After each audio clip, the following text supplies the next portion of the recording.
In the name of Almighty, the most merciful, the most beneficent. अस्सलाम वालेकुम everyone. हमने accounting for beginners के नाम से एक सीरीज़ शुरू की है जिसमें अभी तक हमने रूल्स ऑफ डेबिट क्रेडिट और उनका ओरिजिन सीखा है। आज से हम लोग जर्नल एंट्रीज करना सीखेंगे और डेली हम लोग क्या करेंगे कि एक ख़ास इवेंट को रिकॉर्ड करना सीखेंगे। तो आज सबसे पहले हम लोग ये देखेंगे कि कोई भी बिज़नेस जब शुरू होता है तो पहला इवेंट बिज़नेस का स्टार्ट होता है। तो बिज़नेस को स्टार्ट करते हुए हमने कैसे उस इवेंट को जर्नलाइज करना है, उसको पहली बुक ऑफ अकाउंट जिसे जर्नल कहते होते हैं उसमें कैसे दर्ज करना है। तो ये आज हम सीखने जा रहे हैं। तो आइए चलिए बगैर टाइम वेस्ट किए हम लोग जर्नल और बिज़नेस स्टार्ट करने की जर्नल एंट्री जो है वो बनाना सीखेंगे। अगर हम जर्नल का फॉर्मेट देखें तो जर्नल का फॉर्मेट हमारे पास कुछ ऐसे होता है।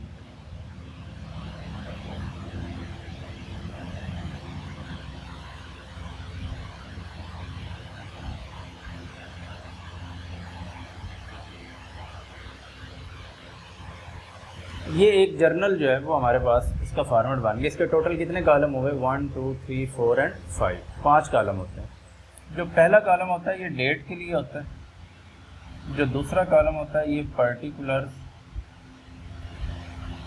या कुछ लोग डिटेल्स भी लिखते हैं, दोनों ठीक है।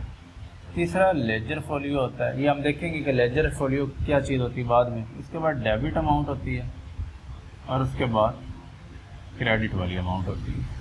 तो हम सीखने जा रहे हैं बिज़नेस का स्टार्ट। बिज़नेस जब शुरू हो रहा है तो हमने rules of debit and credit को सामने रखते हुए उसको एनालाइज करना है और फिर उसको इस जर्नल के अंदर हमने पुट करना है। हमारे पास मुख्तलिफ सूरत हाल हो सकती हैं। एक सूरत हाल ये हो सकती है मिस्टर ए, कोई मिस्टर ए है, started his business with cash ₹1 lakh. हो सकता है कि बिज़नेस शुरू करने वाले के पास सिर्फ पैसे ही हों और उसने वो पैसा लगा के बिज़नेस शुरू करना है। तो इसको हम जर्नलाइज कैसे करेंगे? जर्नलाइज करने से पहले हमने इसको एनालाइज करना है। एनालाइज करने के लिए हमारे पास दो किस्म की अप्रोचेज हैं। हमारे पास मॉडर्न अप्रोच भी है और हमारे पास क्लासिकल अप्रोच भी है या ब्रिटिश अप्रोच भी है। दोनों को हम देख लेते हैं। अगर हम पहले क्लासिकल के मुताबिक देख लेते हैं कि क्लासिकल अप्रोच इसको किस में डील करती है, जिसमें हमने पढ़ा था या रियल होंगे या पर्सनल होंगे या नॉमिनल होंगे। ये 3 किस्म के अकाउंट होंगे। मिस्टर ए बिज़नेस शुरू कर रहा है कैश से। तो मुझे यहाँ पर एक तो मिस्टर ए का नाम नज़र आ रहा है और एक पैसे नज़र आ रहे हैं। ये 2 चीज़ें नज़र आ रही हैं। क्लासिकल अप्रोच में मुझे मिस्टर ए नज़र आया और कैश नज़र आया। अब मिस्टर ए जो है ये पर्सन है, ठीक है, और जो कैश है ये एसेट है। पर्सन को हमने देखा था कि किसके तहत हमने डील करना है, पर्सनल अकाउंट के तहत डील करना है। और कैश को हमने देखा था कि हमने किस में डील, एसेट को जो है वो किस में डील करना है, रियल अकाउंट में डील करना है। पर्सनल में हम देखते हैं कि क्या कोई गिवर है या रिसीवर है, और रियल में हम देखते हैं कि क्या कोई चीज़ आ रही है या बिजनेस से जा रही है। तो अब देखें बिज़नेस एक अलग चीज़ है, मिस्टर ए एक अलग चीज़ है। सबसे पहले तो ये याद रखें कि ये हमारा सेपरेट एंटिटी कॉन्सेप्ट यहाँ अप्लाई होता है कि बिज़नेस एक अलग अपनी हैसियत रखेगा और जो ऑनर होगा वो एक अलग हैसियत रखेगा। तो ए ने अपने बिज़नेस को पैसे दिए हैं कि इससे मैं बिज़नेस शुरू कर रहा हूँ। तो इसका मतलब है कि मिस्टर ए जो है ना ये गिवर है। और रियल अकाउंट में हम देखते हैं कि क्या कोई चीज़ आ रही है या जा रही है बिज़नेस में। आप बिज़नेस में पैसा इन्वेस्ट कर रहे हो तो बिज़नेस के लिए पैसा आ रहा है, तो पैसा आ रहा है, कम्स इन। अब rule of debit and credit पे जाएं। पर्सनल अकाउंट के लिए हमने कहा था कि कोई गिवर होगा तो उसको हम लोग क्रेडिट करेंगे और अगर रिसीवर होगा तो हम डेबिट करेंगे। और रियल के अंदर हमने कहा था जो चीज़ आ रही है उसे हमने डेबिट करना है और जो जा रहा है उसे हमने क्रेडिट करना है। तो इससे हमें ये पता चल गया कि 2 अकाउंट जो यूज़ हो रहे हैं, एक मिस्टर ए का और एक कैश का। कैश ने डेबिट होना है और ए ने क्या होना है, क्रेडिट होना है। तो इसको अगर हम जर्नलाइज करें क्लासिकल अप्रोच के तहत तो हम इसको कैसे दर्ज करेंगे? हम इसको दर्ज करेंगे यहाँ पे कैश अकाउंट हम डेबिट कर रहे हैं और इसकी अमाउंट है 1 लाख रुपया। और डेबिट वाले के सामने हमने डेबिट लिखना है और क्रेडिट वाले के साथ हमने 2 लिखना है। 2 अब सिर्फ ए नहीं लिखेंगे, जो ऑनर होता है वो जब बिजनेस को पैसा देता है तो वो उसका कैपिटल बन जाता होता है। तो इसे हम लिखेंगे टू एज कैपिटल। ये हमारा क्रेडिट हो गया 1 लाख। और इसकी मुख्तसर सी वजाहत हम नीचे लिखते होते हैं, इसको नरेशन कहा जाता होता है। नरेशन इसकी बनेगी being business started with cash, सिर्फ इतना भी लिख सकते हैं, साथ ₹1 लाख भी लिख सकते हैं। और फिर इसके नीचे हम एक लाइन लगा देते हैं कि इस तरीके से कैश से बिजनेस शुरू हुआ। अब अगर आपने क्लासिकल अप्रोच के तहत तो आपने निकाल लिया कि ए ने क्रेडिट होना था और कैश ने यहाँ पे डेबिट होना था। अब हम चलते हैं इसी को अगर हमें एनालाइज करना पड़े मॉडर्न अप्रोच में, तो फिर हम क्या करेंगे।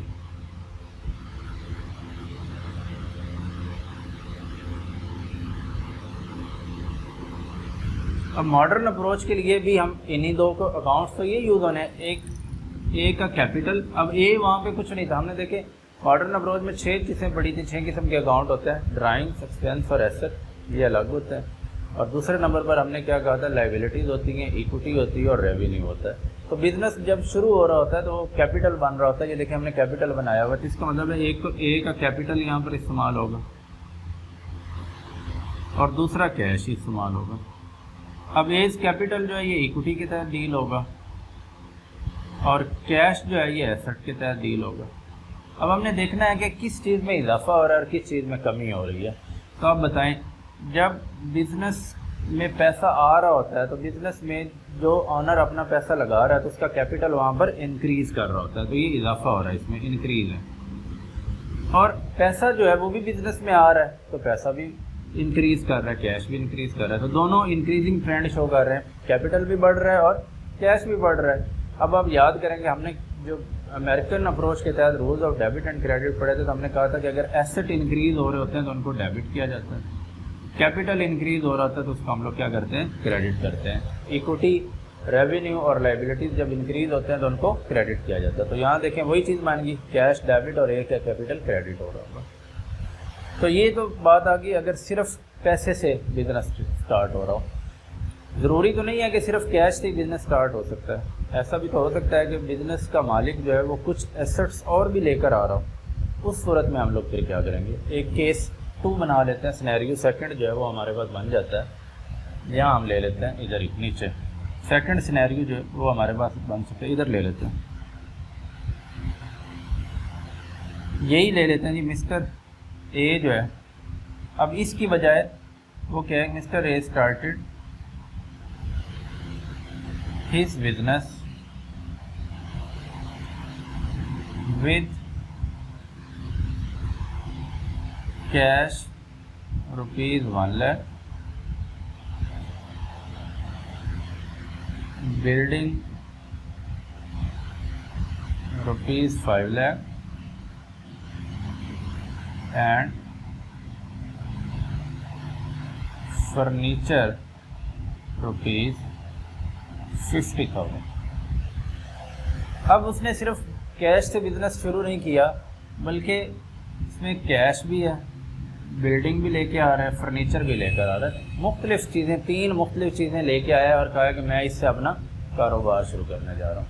अब इसको हम एनालाइज करें, अगर हम अपने क्लासिकल अप्रोच के तहत अगर हम इसको देखें,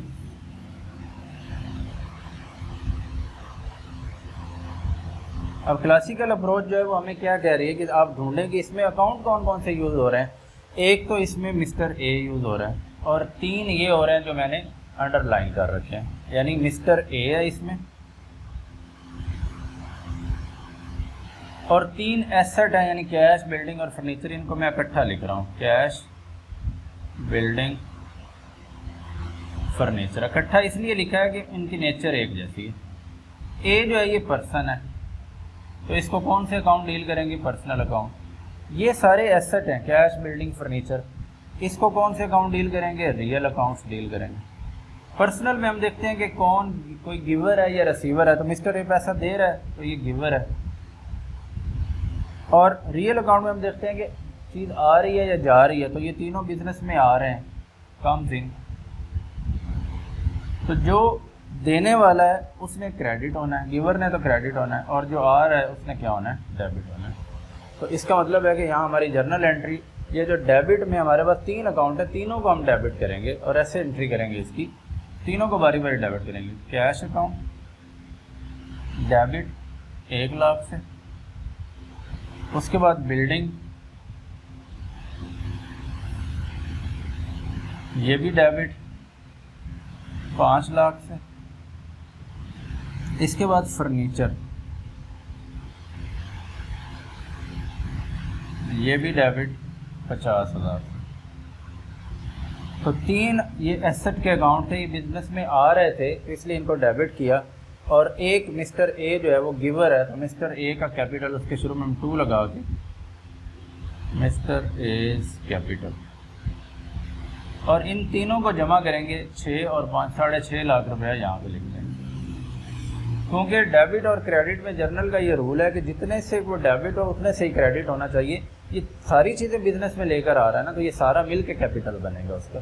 तो 5 और 1 6 और 6,50,000 उसका जो है वो कैपिटल बन गया। अब इसकी नरेशन बन जाएगी यहाँ पे, being business started with cash, building and furniture, इसके नीचे लाइन लग गई। अगर इसको हमें एनालाइज करना पड़े मॉडर्न अप्रोच में तो कोई दिक्कत वाली बात तो नहीं है ना। अगर हम इसे मॉडर्न में लेकर आएँ, इसी को मॉडर्न में अगर हम लेके आएँ तो हम ये देखेंगे कि उन 6 में से तलाश करेंगे ये कौन कौन से अकाउंट्स हैं। जो एक मिस्टर ए है वो तो कैपिटल अकाउंट है, उसका ए का कैपिटल आ गया एक। इसके अलावा जो कैश है, जो बिल्डिंग है और फर्नीचर है, इनकी नेचर एक है। ये एसेट है, ये इक्विटी है, ये एसेट है। कारोबार जब शुरू हो रहा होता है तो उसका सरमाया बढ़ रहा होता है, बिजनेस में कैपिटल जितना वो पैसा लगाएगा उसका कैपिटल उतना बढ़ता जाएगा, तो इक्विटी इंक्रीज़ कर रही है। और एसेट बिजनेस में आ रहे हैं तो एसेट भी इंक्रीज़ कर रहे हैं। अब रूल ऑफ डेबिट क्रेडिट ने हमें बताया हुआ है कि एसेट जब इंक्रीज़ करें तो उन्हें डेबिट करते हैं, इक्विटी जब इंक्रीज़ हो तो इसको क्रेडिट करते हैं। तो यानी ये तीनों अकाउंट डेबिट होंगे और ए का कैपिटल क्रेडिट हो जाएगा। तो यहाँ भी देखें वो तीनों अकाउंट डेबिट है और ए का कैपिटल जो है वो क्रेडिट है। तो इस तरीके से हम बिज़नेस स्टार्ट करने के जो मुख्तलिफ केस हैं, जो कैश से शुरू हो रहा है या अदर देन कैश और भी चीज़ों से लगा के बिज़नेस शुरू हो रहा है, उसको कैसे जर्नलाइज करते हैं, ये आज की वीडियो में हमने सीखा।